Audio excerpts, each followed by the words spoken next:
નમસ્કાર. આજે આપણે જેની વાત કરવાના છીએ ને એ ખાલી પથ્થરની બનેલી કોઈ ઇમારત નથી, પણ એક એવું ધામ છે, એક એવું સ્થાન છે જ્યાં જાણે કે આત્મા ધબકે છે. એક એવું મંદિર જે પથ્થરથી તો બન્યું જ છે, પણ એનો સાચો પાયો એ તો પ્રેમ, શ્રદ્ધા અને સમર્પણથી ચણાયો છે. તો ચાલો આપણે ગઢડાની આ અદ્ભુત ગાથામાં ડૂબકી મારીએ. આખી વાતનો સાર કદાચ આ એક જ વાક્યમાં છે: ગઢડા મારું છે અને હું ગઢડાનો છું. આ ખાલી શબ્દો નથી હો, આ તો એક વચન છે, એક એવો અતૂટ નાતો છે જે સહજાનંદ સ્વામીએ આ ધરતી સાથે બાંધ્યો હતો. અને આજનું આપણું આખું વિશ્લેષણ આ જ વાક્યની આસપાસ ફરશે, કેમ કે એ જ સમજાવે છે કે ગઢડા આટલું બધું વિશેષ કેમ છે. તો પછી સવાલ એ થાય કે ભાઈ, એક નાનકડું ગામ, એક નાનકડું નગર આખા સંપ્રદાયની આધ્યાત્મિક રાજધાની કઈ રીતે બની ગયું? એવું તે શું હતું ગઢડામાં કે જેણે એને આટલું મોટું, આટલું મહત્વનું સ્થાન અપાવી દીધું? ચાલો આ સવાલના જવાબ શોધવા માટે થોડા ઊંડા ઉતરીએ. તો સૌથી પહેલાં તો એ સમજીએ કે ગઢડાનું મહત્વ શું છે. જુઓ, ઘેલા નદીના કાંઠે વસેલું આ નગર એ સ્વામિનારાયણ સંપ્રદાય માટે માત્ર એક તીર્થ નથી, પણ એને એનું હૃદય, એની રાજધાની કહેવાય છે. હવે આપણે જ્યારે કહીએ કે સંપ્રદાયનું હૃદય, તો એનો મતલબ શું?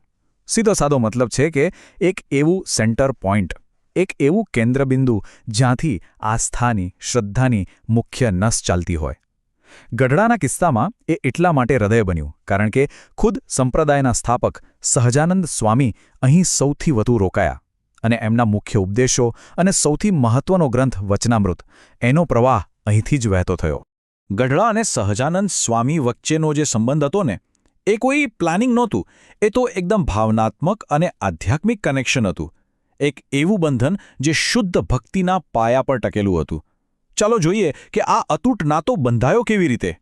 27 વર્ષ, વિચાર કરો, આ ખાલી એક આંકડો નથી.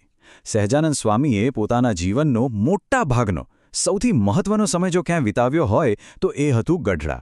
આટલો લાંબો સમય કોઈ એક જગ્યાએ રહેવું એ પોતે જ બતાવે છે કે આ ભૂમિ એમના માટે કેટલી ખાસ હશે, કેટલી પ્રિય હશે.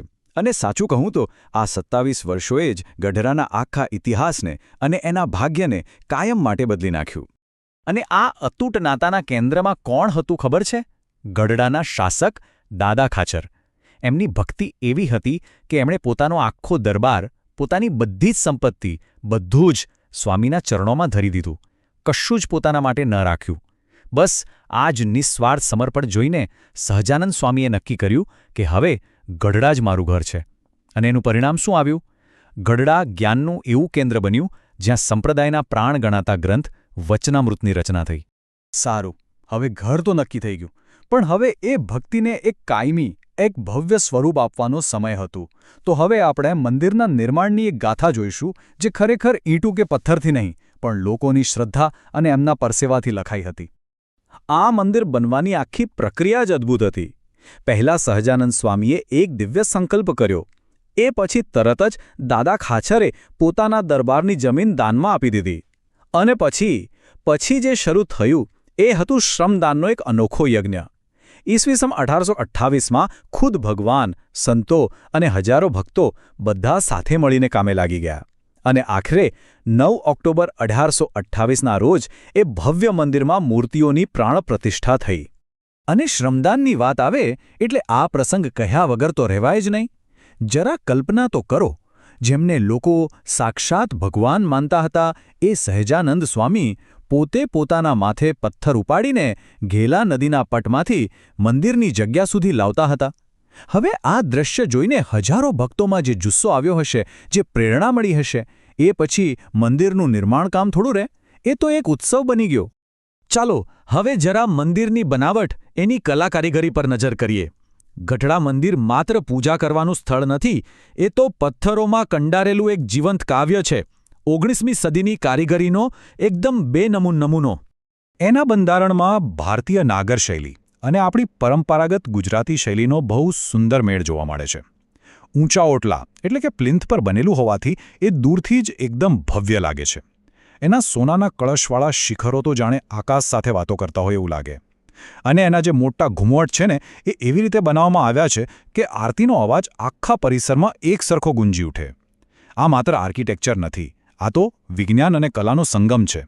હવે જરાક નજીકથી જોઈએ. મંદિરના દરેક થાંભલા પર દેવી દેવતાઓની કોતરણી એવી છે કે જાણે હમણાં બોલી ઉઠશે. પથ્થરમાંથી બનાવેલા તોરણો, અરે એટલા નાજુક છે કે જાણે કોઈએ પથ્થરને ઓગાળીને બનાવ્યા હોય. પ્રદક્ષિણા કરો ત્યારે દિવાલો પર રામાયણ અને મહાભારતના પ્રસંગો જોવા મળે, જાણે આખી પૌરાણિક કથાની સફર કરી રહ્યા હોઈએ. અને ગર્ભગૃહના ચાંદીના દરવાજા, એ તો એની દિવ્યતાને 4 ચાંદ લગાવી દે છે. પણ ગઢડાનો વારસો શું ખાલી આ પથ્થરની દિવાલો પૂરતો જ છે? ના, બિલકુલ નહીં. એનો જે અસલી પ્રભાવ છે ને, એ તો સમાજમાં ખૂબ ઊંડે સુધી ફેલાયો. તો ચાલો હવે મંદિરની દિવાલોની બહાર નીકળીને એના સામાજિક વારસાને સમજીએ. ગઢડાથી માત્ર ધર્મની જ નહીં, પણ એક સામાજિક ક્રાંતિની પણ શરૂઆત થઈ. પહેલું અને સૌથી મોટું પગલું હતું સમાનતા. એ જમાનામાં જ્યારે જાતિ જ્ઞાતિના ભેદભાવ ચરમસીમા પર હતા, ત્યારે આ મંદિરે દરેક માટે પોતાના દરવાજા ખોલી દીધા. બીજું મહત્વનું પગલું સ્ત્રી સશક્તિકરણ. મહિલાઓને આધ્યાત્મિક રસ્તે આગળ વધવા માટે સન્માન મળ્યું, એક અલગ અને સ્વતંત્ર સ્થાન મળ્યું. અને ત્રીજું સેવા અને કરુણા. અહીં શરૂ થયેલું અન્નક્ષેત્ર અને ગૌશાળા આજે પણ એ જ સેવાનો વારસો આગળ વધારી રહ્યા છે. સમય ભલે ગમે તેટલો બદલાયો હોય, પણ ગઢડાનું મહત્વ જરાય ઓછું નથી થયું. આજે પણ એ લાખો લોકો માટે શ્રદ્ધાનું એક જીવંત કેન્દ્ર છે. અહીં આવનાર દરેક વ્યક્તિ એ જ દિવ્ય ઊર્જાનો અનુભવ કરે છે. સાચું કહું તો આ એક એવું સ્થાન છે જ્યાં ઇતિહાસ અને શ્રદ્ધા આજે પણ એક સાથે ધબકે છે અને આવનારી પેઢીઓને પ્રેરણા આપતા રહે છે. તો અંતે આ એક સવાલ સાથે આપણે સૌ વિચારીએ, શું ખરેખર શ્રદ્ધા, પ્રેમ અને કલા આ ત્રણેય ભેગા મળીને નિર્જીવ પથ્થરોમાં પ્રાણ પૂરી શકે છે? ગઢડાનું આ મંદિર કદાચ આ સવાલનો જીવતો જાગતો જવાબ છે. એ ખાલી એક ઐતિહાસિક સ્મારક નથી, પણ એ વાતનું પ્રતીક છે કે જ્યારે માણસનું સમર્પણ અને ઈશ્વરની કૃપા મળે છે ને, ત્યારે પથ્થરો પણ બોલી ઉઠે છે.